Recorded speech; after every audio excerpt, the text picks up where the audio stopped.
So in today's video, we're going to talk about the impact that hedge funds are having on the housing market.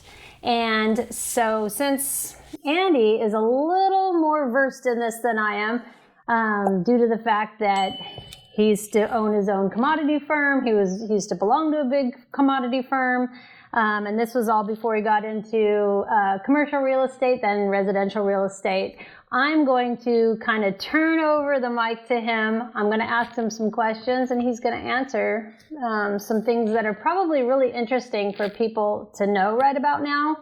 What do you think? Yeah, I mean, absolutely. People that we're getting questions like this every single day. Mm-hmm. What kind of impact is, the higher interest rates, the housing shortage, what is to be expected and why is this happening? So, like I said, we'll get into it a little bit, give our perspective or my perspective, and then kind of go from there. That sounds great. All right. All right, so should we start with the first question? Sure. All right, so Andy, is today the same as 2008? Are we going to see another housing crash like we did in 2008? Well, the main difference, I would say there's a couple differences, but the main one was in 2008, the crash, the recession that is known as, was caused by the housing market. And primarily the subprime market, right? So back in the day, we used to make a comment, if you had a mirror, you got a loan. Right? If you passed the mirror test. So if you were breathing, you got a loan. It didn't take much to get it. And that created, obviously, an issue as soon as the economy started, turned around, started heading back down. The first thing to do, the people unloaded were their investment portfolios. Today, it's a little different because most of those investors that we've seen that caused this craziness that we experienced since COVID, these higher prices and all that, were institutional investors, hedge funds. So that's the main difference. So I was watching Fox Business or CNBC, I don't know which, I flip it back and forth. But anyway, I saw an interview with an investor, hedge fund manager, and he was saying that they're getting 5 to 10 calls a day right now from new home builders that were trying to unload these houses at a 10 to 20% haircut off of retail prices. Wow. Why would home builders do this? Home builders are going to do this because they're publicly traded. They need to make their year-end mark, and to do that, they need to start hedging that right now, right? Mm-hmm. So they need to make their numbers, and so that's the primary reason why we're seeing it.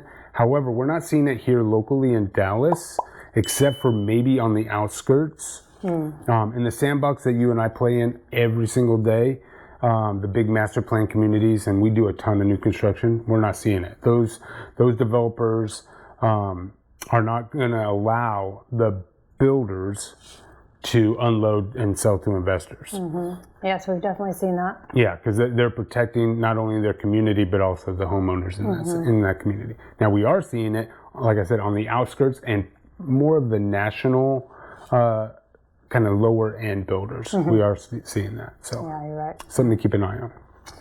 Well, the problem with hedge funds buying houses are what? Well, the problem is that they buy and hold, right? So these guys are buying in bulk, and those houses are coming off the market, and they are turning those into rentals, and they are holding those things long term. So that's what's helping drive the shortage, this housing shortage, this inventory shortage. So why are the hedge funds buying so many houses? Well, they're hedging their portfolio, right? So traditionally, they are in bonds. They are in the stock portfolios. They're trading in that realm, in that world. And to diversify their portfolio, they're getting into real estate. They're buying houses in areas that are booming.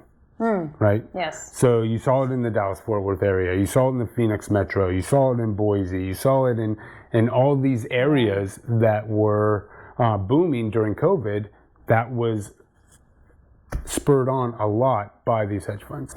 So we've established that the hedge funds were buying up all these houses. So at what rate were they buying all these houses? Well, last year, the fourth quarter of last year in 2021, they spent $50 billion with a B billion dollars in buying houses. Wow. It was in the tune of 80,000 houses across the U.S., which, to give you a perspective, was about just under 20% of the entire housing market. Wow. Was bought by institutional investors. And the scary thing is that about 3/4, about 75% of that was done in all cash. So they're not impacted by this interest rate. You're right. In fact, it creates a better buying opportunity for them as prices start settling back down. So what does that mean for people like us? That means if you want to start building wealth, you need to get in the game, right? You need to get in the game and build now and buy now. So are the interest rates affecting the average buyer? Of course, right? We're coming off of 3-4%. Now they're sitting as we tape this right around that 7%. Of course, it's impacting. For every percent that interest rates go up, you lose 10% buying power. Now, fortunately, we're seeing price decreases, so that's making up some of that. But what I'm telling people is, look, we've heard that the Fed's anywhere next spring could be anywhere upwards of 10%, which is crazy. I don't know where the rates are going. You don't know where the rates are going. Right. You don't know where the rates are going. So what I am saying is, what we do know is that they're continuing to go up. So come springtime, we could be looking back and thinking, hey, this 7% looks like good. what 3% looked like just a few months ago, right? So yes, buy now. If it does, if interest rates come falling down for some reason, we can always refinance. But if it goes up another 3%, that's 30% buying power that you're going to be losing. So yes, interest rates are having an impact, but get in now. All right, Andy, so give us the bottom line. Bottom line is, if you have hedge funds continuing to purchase property at historic rates, you have homeowners that own properties or refinance and at 2, 3, 4%. They're not going to sell anytime soon. If they're crazy if they do. The time is now. If you want to buy, get in now. If you want to achieve the American dream of home ownership, today is the time to buy. We can't keep looking back in our rearview mirror with the wish I could have. Right?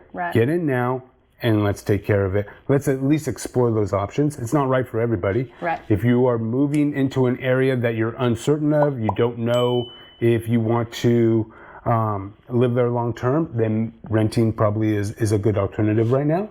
Yeah. Right? But if you are in an area that you know you want to be in, you're gonna have to you're paying somebody. You're either paying your landlord or you're paying your bank. That's true. So I would jump in and at least explore that opportunity. But like I said, we take it on a case-by-case basis. Yep. Well, there you go. You heard it. Can I add one more thing? You can add anything you want. Because I sort of brushed over that. We haven't talked about sellers right now. And that is, if you're locked in to 2%, 3%, 4%, take a HELOC out now, right? Yeah. When values are up, they base that off of your assessed value, at least here in Texas. So take a HELOC now. If there's no reason to sell that house, you're locked in for that 30-year conventional loan at 3.5%. Right. You are going to cash flow no matter what on rent. So, but you take that $100,000 out on a HELOC that you're going to use as a down payment in 2, 3 years, 6 months, whatever that looks like, and use that HELOC as a down payment, and then keep your conventional bulk of your mortgage at that 3.5% or whatever you're locked in. It's a great idea, and we have a great lender, so give us a call. Give us a call, text, email, whatever it is you need to do to get a hold of us. Until next time. That is right. I'm Andy. And I'm Patrice. Take care.